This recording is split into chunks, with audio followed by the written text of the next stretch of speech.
Bum bum bum bum bum bum bum bum bum bum bum bum.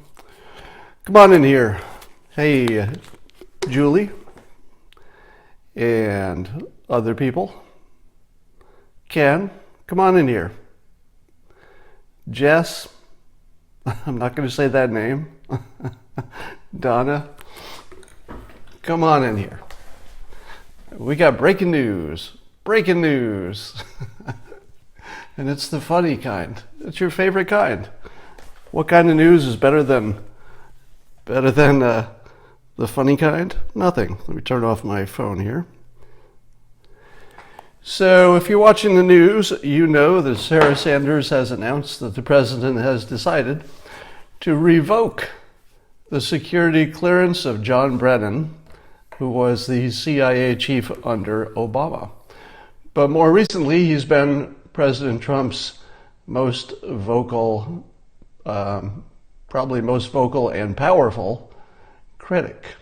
If you combine vocal and powerful together, probably the most vocal, credible sounding person.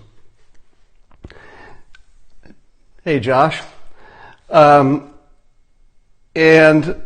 let me tell you all the things that are right about this.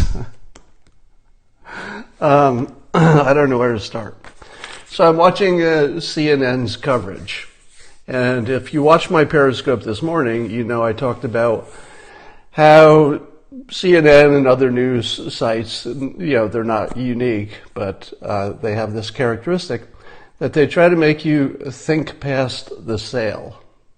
And they're doing it on this story again, because the story that they're reporting is the president doing this for political reasons, or is it to take Omarosa off the headlines? So those are the two choices that CNN has presented to the audience. One choice, he's doing it just for political revenge, to shut people up. And the other choice CNN gives you is maybe it's to take Omarosa out of the headlines. What's missing? Isn't there sort of a big choice missing? After you. In the comments, please tell me what choice is missing. It's going to take a while for the comments to catch up. So let me jump to the answer. The answer is, one of the options that they are not presenting the listeners is that John Brennan can't be trusted. That option has not been presented. Well, it's obviously been presented by the president. But why is it the CNN can't put that on the table? Because we don't know the reason. We don't know if it was only to change the headlines. We don't know if it was only to punish or shut these people up. But we also don't know if there was a really good reason. Shouldn't we put that out there? Three possibilities. The other thing that CNN is reporting is that Dan Coates, the head of, Director of National Intelligence, was not consulted before this decision. But they agree that the president can make this decision. He has full authority. Now, here's the question that I haven't seen on CNN yet. I'm sure they'll get to it. And the question is, if the president doesn't trust John Brennan, what the hell else does he have to do? Who else does he have to talk to? If the president of the United States, who knows for sure whether or not he colluded with the Russians, you and I were guessing, right? We weren't there. My assumption is he did not. But if we're being fair, a lot of the country, including John Brennan, believes that he's in Putin's pocket. But there is one person who knows for sure if he's Putin's puppet: the president. So if the president doesn't trust John Brennan, I think the word that they used was erratic. it looks like John Brennan is trying to bring down the government over something that the president knows for sure is either true or false. You and I don't know, but the president knows. So given that the president knows the answer to that question, and he doesn't trust John Brennan, did he really need to consult anyone? I don't think so. I don't think he needed to consult anyone, because he knew everything he needed to know.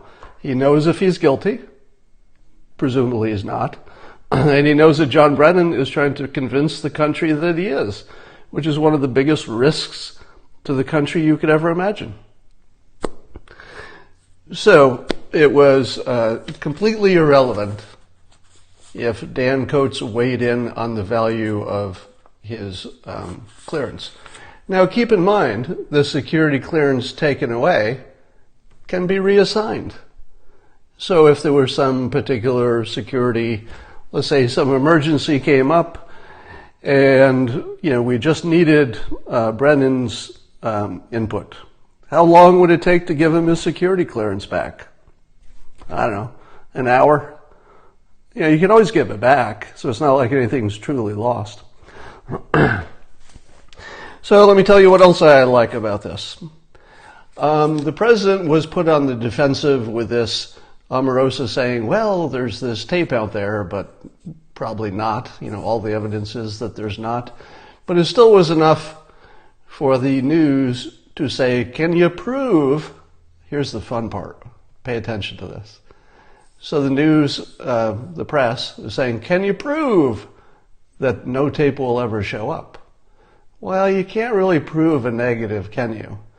But now, I don't think this is the purpose of it, but in a strange twist of events, Brennan and the other people who are at risk of losing their clearance, we'll talk about them in a minute, are all in a position of kind of having to explain why they should keep their security clearance, because it sort of makes them a little bit guilty of something. So even if they're not, it puts the onus on them to kind of explain how they lost their security clearance. Yeah. So that part's good politics. But the other thing I like about this is that the way it was done is just wrong enough, because it's all Republicans and it's all people who have been critical of the president, and the reasons given are not, something solid that you can look at and say, oh, there's the thing he did wrong, that's why. So it strikes us that there's something, I don't know, it's just not quite right with this decision. It's not buttoned up, right? There's a little bit of uncertainty here. Bingo. Perfect. If you want to take something else out of the headlines, don't do it with something that has a good reason behind it. Do it with something that can be interpreted a little bit differently, because that's what gets all the attention. So the fact that the critics of the president have lots of stuff to work with means he just filled up their agenda for the rest of the evening. So the imperfection of the way it's done is part of the feature. This is one of those cases where the bug is a feature, because attention is more important than details in this and many other situations. But here's my favorite part. Are you ready for this? There are a lot of interesting elements to this, but here's my favorite part. President Trump just branded the deep state. If you haven't seen the picture that CNN was running, there was and this is truly funny. I took a picture of it so you see it. All right. So if you can see it, here's a picture that CNN was running. So there's Brennan here, but here are the faces of the other people who are likely to lose their security clearance. So that apparently they've been mentioned. Doesn't this look a little like a most wanted list? Correct me if I'm wrong, but this is the first time the alleged deep state has appeared in one place on CNN. He just branded the deep state. The best brander in the world just made CNN brand the deep state, and they can't stop doing it. They can't stop reporting on this. It's just too interesting. So from now until the end of the week, you're going to watch the president's enemies brand the deep state and tell you exactly who's in it, allegedly, and make everybody look into it a little more. Like, hey, you're going to have people look at that list and say, well, I've heard of a few of these people, but who's Sally Yates? Most of you know. But a lot of people are going to be like, I better look into it. Let me Google a couple of these people. Why are they all on the same list? What do they have in common? Now, CNN keeps asking this question of their pundits. They say, hey, what is it that all these people have in common? And of course, they're leading the witness to say, well, these are people who have criticized the president. Absolutely true. They might also say that, hey, why isn't General Flynn on there because he lied to the FBI? Well, here's a reason. General Flynn still has the trust of the president. That would be one reason. But here's the other reason that the CNN pundits are not offering. The other thing that group has in common is that they were trying to overthrow the United States. Allegedly. Right? So in our two-movie world, one movie is the president's doing everything wrong and he has lots of critics. That's how CNN is trying to frame it.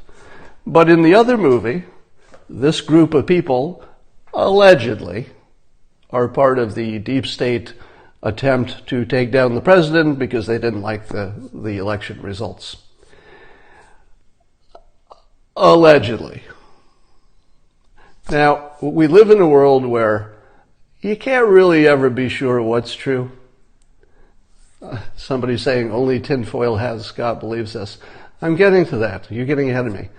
I personally have no solid evidence that any of those people on that list were actively trying to take down the president. Oh, sure, there's lots of stuff that looks that way. But keep in mind, there was lots of stuff that looked true on Pizzagate. Just wasn't true. There was lots of stuff that looked true on the McMartin school case, which I probably should talk about here in a moment. So it's very common for there to be tons of things that suggest something's true and still not be true. It's very common.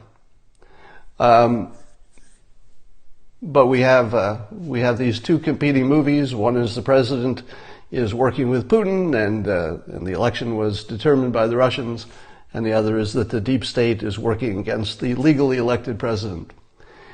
So now the president has solidified the brand of the opposition. And the more that they complain, the more they become branded. So now that they're now self-branding from this point on.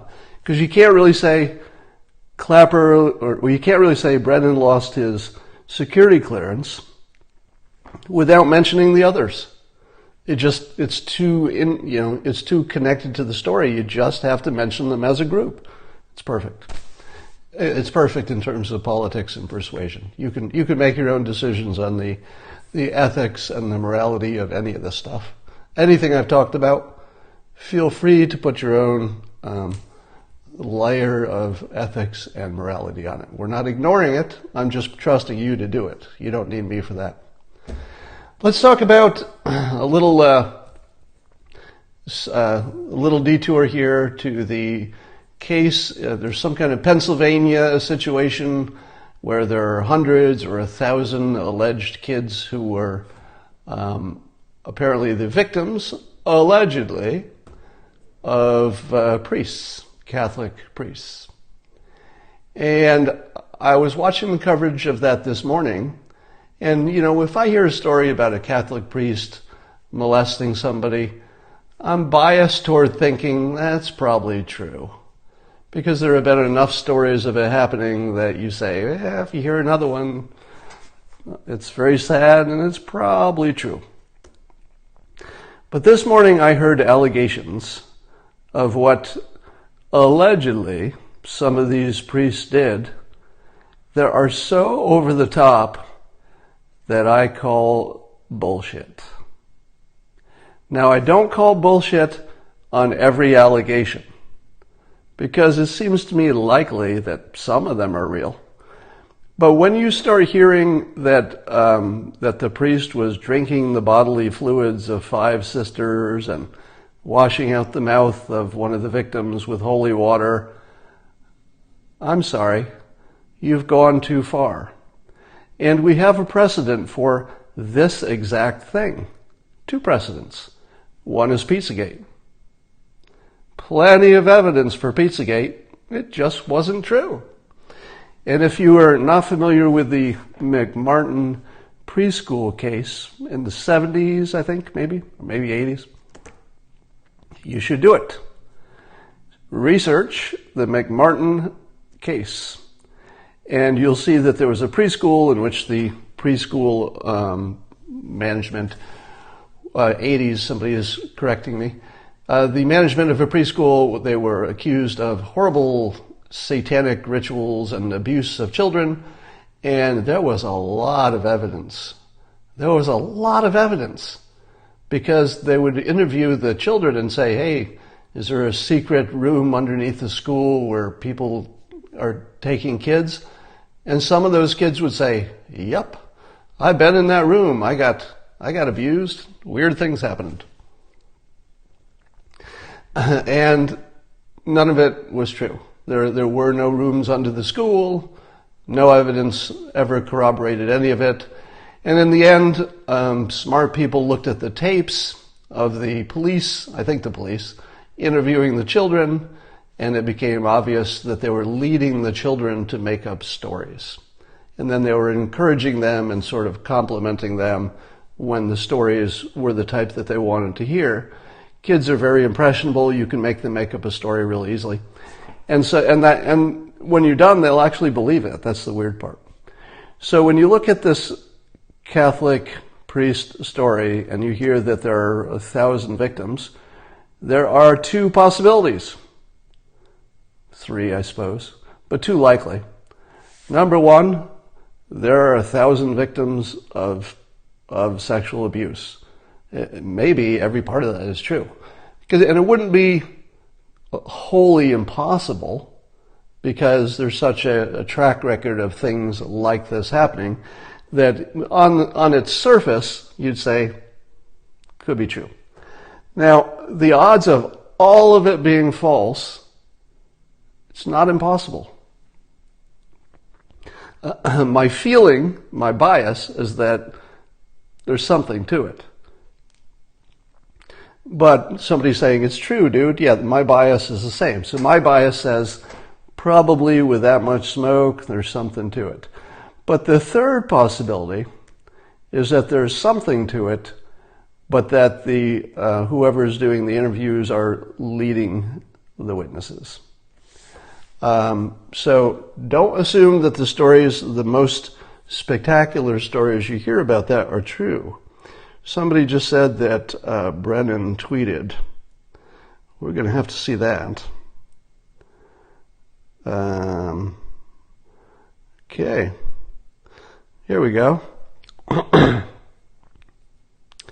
John Brennan, 6 minutes ago, he said, talking about him losing his security clearance on the president's decision. Brennan says, this action is part of a broader effort by Mr. Trump to suppress freedom of speech and punish critics. It should gravely worry all Americans, including intelligence professionals, about the cost of speaking out. My principles are worth far more than clearances. I will not relent. Now notice how he's trying to make it a free speech story. He's making you think past the sale. The sale is, can he be trusted? That's what the sale is, right? And he's making you think past it to, well, obviously I can be trusted. Let's talk about the president denying my freedom of speech and my perfectly good thoughts that I say on TV. And I'm trying to think, does losing his security clearance at this point make any difference to him? I don't really understand what kind of difference that would make. The only thing he could do with it that I could think of would be bad stuff. Let's say, for example, if John Brennan had secret sources in the government who could still tell him stuff if he had security clearance, but then could not tell him stuff once he loses it. I'm not sure if that's real, because just having security clearance is different from people being allowed to talk to you. Those are slightly different decisions. But I can't think of anything he could use that security clearance for while he doesn't have a government intelligence job. Is there? What did he lose by any of this? So if he lost nothing, did the president really shut him down? Oh, actually, there is an argument that he might shut down people who are still working for the government. So I guess he has an argument that it probably has little to do with what Brennan does, but it might have a chilling effect on other people in the future. So I think that's a good point.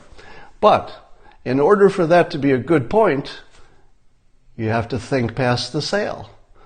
Because if Brennan is a bad actor, then taking away his security clearance is nothing but a good decision.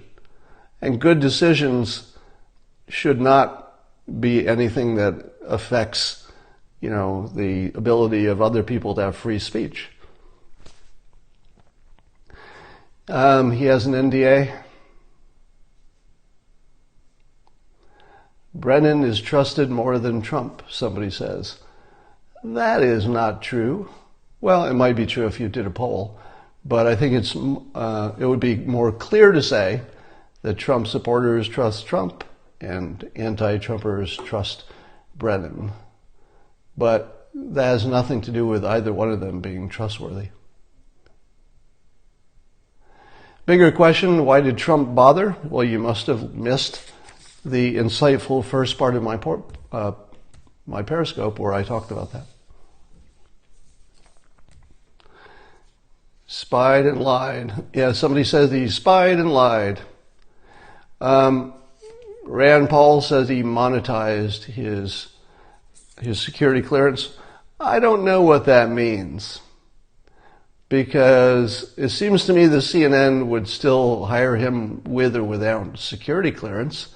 If he doesn't need his security clearance to do his CNN job, what difference does it make? How is he monetizing it? The only way you could monetize it is by selling secrets, right? So that's a pretty big complaint. All right, I think I'm going to end it here. I just wanted to get on and talk about the breaking news. And the main points, again, for those just coming late, are that if the president doesn't trust Brennan, that's the beginning and the end of the story. He doesn't need to consult with anybody. It's the president. His decision. He has to trust him, period. Doesn't trust him, it was his decision. There's nothing else to say. He cleverly branded the so-called alleged deep state and caused his political critics to continually brand them as we go forward, because now they'll be talking about them as a group. His decision was just wrong enough that it draws your attention. You can't look away. It drove Omarosa off the top level. She's been pushed down a rung or two. And it puts all of the president's critics who are up for having their security clearance taken away, it puts them on the defensive, because they might need to explain at some point why they should keep their security clearance, and they might want to. Well, let me put it in the press's terms.